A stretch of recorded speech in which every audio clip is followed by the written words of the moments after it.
Welcome to episode 6 of the Ideas and Capital Show with Tyler Casey. This episode is going to cover why the government built the housing crisis, zoning laws, land use restrictions, and the supply collapse nobody wants to talk about.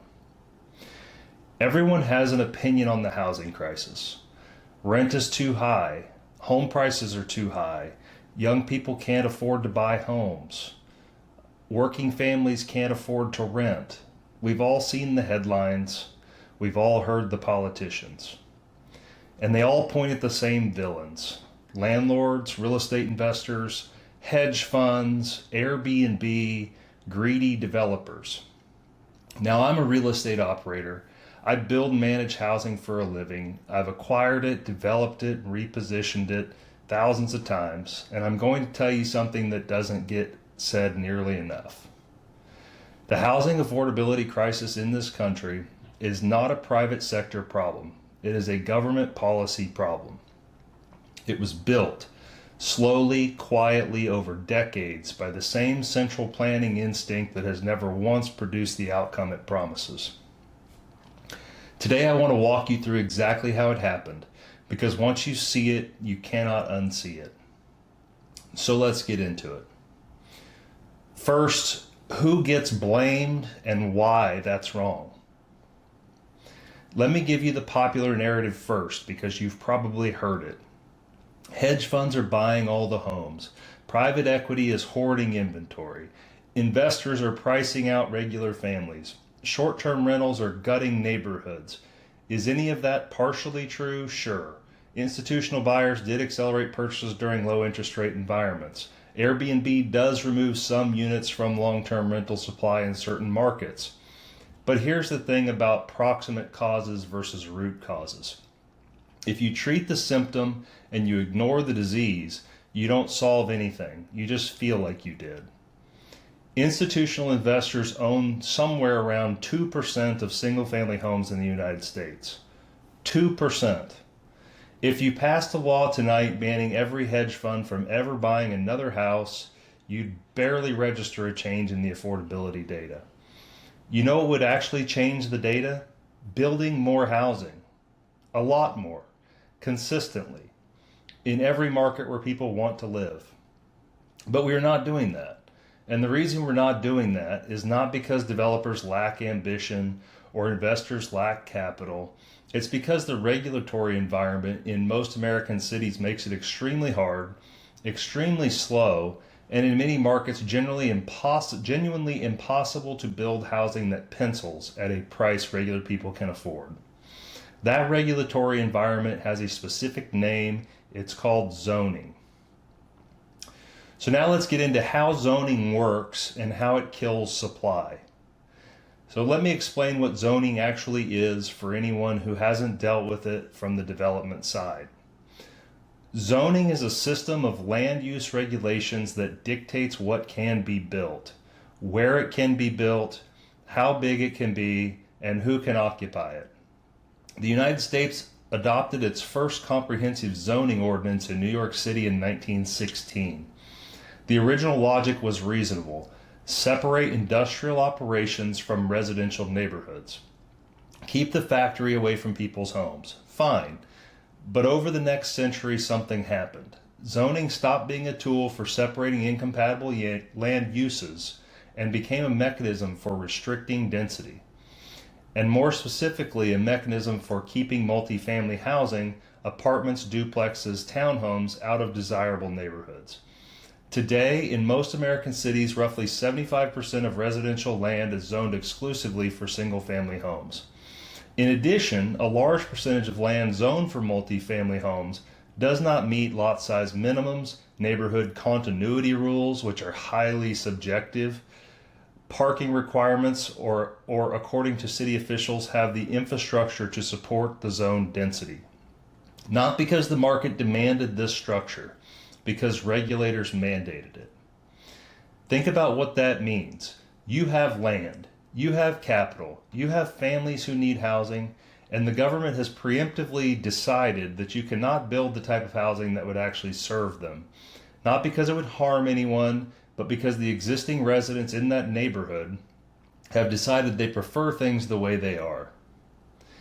That's not zoning for the public good. That's zoning as exclusion. Harvard economist Edward Glaser has spent his career documenting this. His research shows that in heavily regulated markets, housing prices are driven primarily by regulatory constraints, not by construction costs, not by land scarcity, not by demand, by the rules that prevent supply from responding to that demand. Basic economics. Demand stays high or goes up, supply is artificially constrained, price rises indefinitely. And the people who get hurt first are always the ones who can least afford it. So now I'm going to give you a real life example, the Joplin example, evidence from one of my own markets. I want to give you a real world example, and this is one that hits close to home for me because it's happening in one of my own markets right now, Joplin, Missouri. One of the cities where ProX Property Management currently operates. Joplin has a zoning district called R2. The R2 district exists specifically to allow duplexes and low-density multifamily housing. That is its stated purpose. That is the reason the district exists. But here's what actually happens in practice. The R2 district has a minimum lot size requirement of 7,800 square feet. Sounds reasonable on paper. The problem, after reviewing the existing platted lots in Joplin, it turns out there are effectively zero R2 zoned lots that meet that minimum. Zero. Which means the entire R2 zoning district, a district designed to allow multifamily housing, functions as a de facto ban on multifamily housing. The policy intent of the district and the actual dimensional standard are in direct conflict with each other. And the result is that land sits vacant or underutilized, no duplexes get built, workforce housing doesn't get created, and the tax base doesn't grow. The fix is straightforward. Reduce the minimum lot size from 7,800 square feet to 6,000 square feet, which aligns with the lots that actually exist. No increase in allowed height, no change in allowed use density, just removing a dimensional mismatch that has been quietly prohibiting exactly the housing the district was designed to produce. This is not a dramatic reform, this is a minor technical correction, and even this requires a formal zoning text amendment process, public hearings, planning commission approvals. That should tell you everything you need to know about how the system works. Now let's get into why this is death by 1,000 restrictions. Zoning classifications are just the beginning. Even when a project is allowed by zoning, developers face a second layer of restrictions called dimensional standards and land use controls. And each one individually sounds perfectly reasonable. Together they make it functionally impossible to build affordable housing. Setback requirements. Your building must set a minimum distance from every property line. Front setback, rear setback, side setbacks, bigger on corner lots, bigger in certain zonings. These eat into buildable area and force smaller buildings on larger lots. Height limits. You cannot build above a certain number of stories in most residential districts. This prevents vertical density, the most efficient way to add units without consuming more land. Lot coverage limits. Your building can only cover a certain percentage of the lot. The rest must remain open. Again, this limits density on every individual parcel. Parking minimums. This one deserves its whole own episode. In most cities, every new residential unit must come with a mandated number of off-street parking spaces, typically 1 to 2 spaces per unit. In urban and dense suburban areas, building structured parking can cost $30,000 to $50,000 per space. That cost goes directly into the price of every unit in the building, whether the tenant needs a parking space or not. Discretionary review. This is the quieter killer. Even when a project technically meets every zoning standard, many cities will require subjective review by a planning commission or city council. Any neighbor who objects can trigger hearings, delays, and modifications. The cost of time in real estate development is very real. Every month of delay adds carrying costs, escalates labor and material costs, and erodes the returns that made the project viable in the first place. Stack these restrictions on top of each other, you haven't regulated housing, you've regulated it out of existence. So now let's layer on top of that the building codes and a one-size-fits-nobody situation. So zoning gets most of the attention in this conversation, but building codes deserve equal scrutiny. The International Residential Code and the International Building Code set construction standards that are adopted in whole or in part by jurisdictions across the country. The intent is safety and structural integrity. The reality is that these codes are developed by committees dominated by manufacturers, contractors, and industry groups with a vested financial interest in more complex, more expensive building requirements. And here's the fundamental problem. A building code developed for a dense coastal city with high seismic activity, extreme weather, and high income levels gets applied, often with near identical standards, to a small Midwestern city like Joplin, Missouri, where conditions are completely different. Different climate, different soil, different income levels that can't support the higher costs, different construction market, different housing needs. The result is that building a modest workforce housing unit in a secondary market like Joplin, Missouri carries a regulatory compliance burden that was not designed for that market. Costs that were appropriate for a San Francisco construction project get baked into a building that needs to rent for $800 a month to be accessible to the workforce it's meant to serve. And when the numbers don't work, when the all-in cost to build a unit exceeds what the market can support in rent, nothing gets built. It's not complicated. Developers don't build projects that lose money. And when nothing gets built, rents rise on existing stock. That's the loop. Restrict supply through zoning, inflate costs through building codes, watch housing prices rise, blame the landlords, blame the developers. Lobby for votes. So next, let's dive into the data. Let's look at San Francisco versus Houston, Texas. If you want a clear illustration of what land use policy actually does to housing costs, look at two American cities that have taken almost opposite approaches. San Francisco and Houston. San Francisco is one of the most heavily regulated housing markets in the United States. Discretionary review requirements, notoriously slow permitting, strong neighborhood opposition to new density. The California State Housing Department has specifically called out San Francisco for its complex approvals environment that increases uncertainty and delay for housing development. Houston is the largest major American city without traditional zoning. It uses subdivision rules and deed restrictions, so private contracts, rather than comprehensive use-based zoning. Enforcing private contracts are what typically regulate commerce the best and seem to be working just fine for Houston. The result is that Houston has historically been one of the most supply-responsive housing markets in the country. Here are the numbers as of late 2025. San Francisco median home price, approximately $1.5 million. Houston median home price, approximately $350,000. San Francisco median household income, $141,000. Houston median household income, $63,000. In San Francisco, the median home costs roughly 10.6 times median household income. In Houston, that ratio is 5.6 times. Houston residents earn less than half what San Francisco residents earn, and yet housing is proportionately far more accessible because supply has been allowed to respond to demand.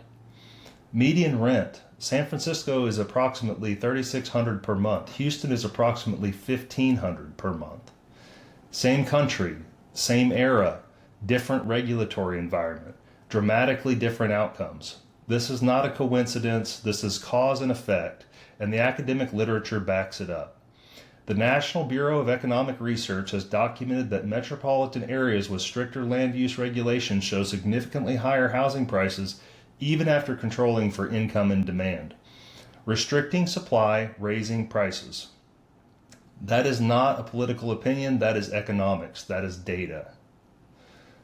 So who actually benefits from keeping it this way?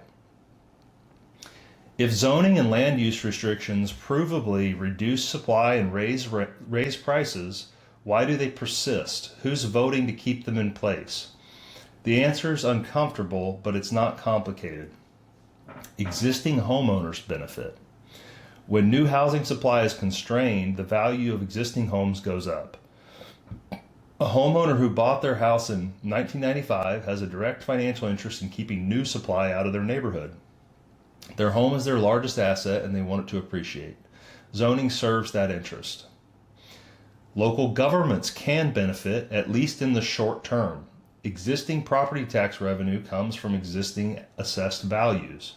Approving new multifamily development that brings in lower income residents can shift the fiscal calculus in ways that some municipalities prefer to avoid.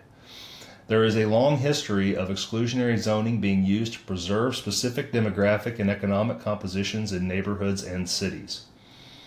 Also, the bureaucrats at City Hall keep their fiefdom over construction in their city, and the construction and building trade industries benefit from complex codes. More requirements mean more work. More requirements mean contractors can charge higher markups to the masses who don't understand.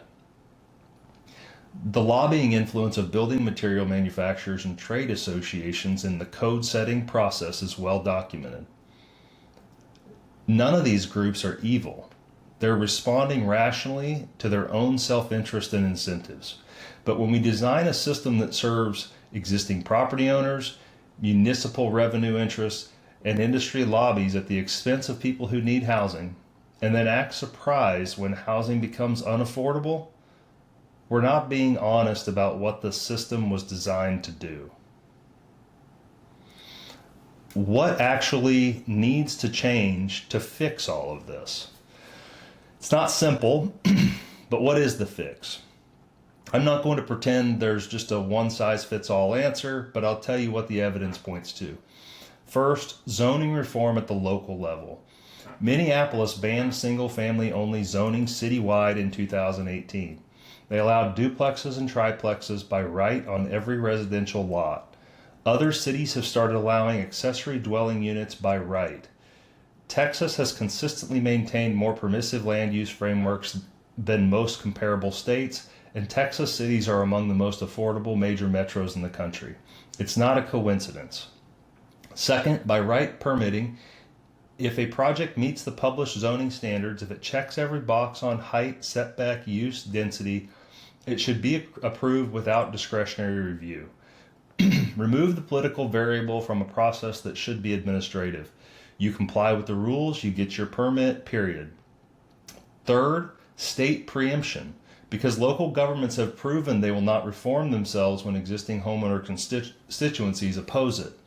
Several states have started passing laws that preempt local exclusionary zoning. California, Montana, and others have passed legislation that forces municipalities to allow certain housing types regardless of local opposition. This is state government overriding local government, which is not always the right answer, but when the local process is being weaponized to exclude housing, it may be the only lever that works. And fourth, rationalize building codes by market context. Allow regional variation that reflects actual climate, income, and construction market realities. Stop applying coastal urban standards to secondary and rural markets where the cost burden breaks the economics of affordable construction. None of this is radical. All of it has demonstrated results where it has been tried. The common denominator is simple. Let the market respond to demand. Get out of the way. So to wrap this all up, look, I have a financial interest in housing markets. I own it, manage it, develop it. I understand if you factor that in when you hear my perspective. But the data doesn't have a financial interest. The academic research doesn't have a financial interest. And what both of them show consistently is that housing affordability is a supply problem. And the supply problem is a policy problem. The next time you hear a politician blame investors for the housing crisis, ask them what zoning reforms that they've proposed. Ask them what the city's permitting timeline and costs look like. Ask them how many units their city has approved in the last 5 years relative to the population growth. That's where the real answer lives, not in vilifying people who own property, in fixing a regulatory system that was designed, intentionally or not, to make sure not enough of it gets built. And that's episode 6. I'm Tyler Casey. If this added value for you, share it with someone who you think needs to hear it or would enjoy it, and I'll see you next week.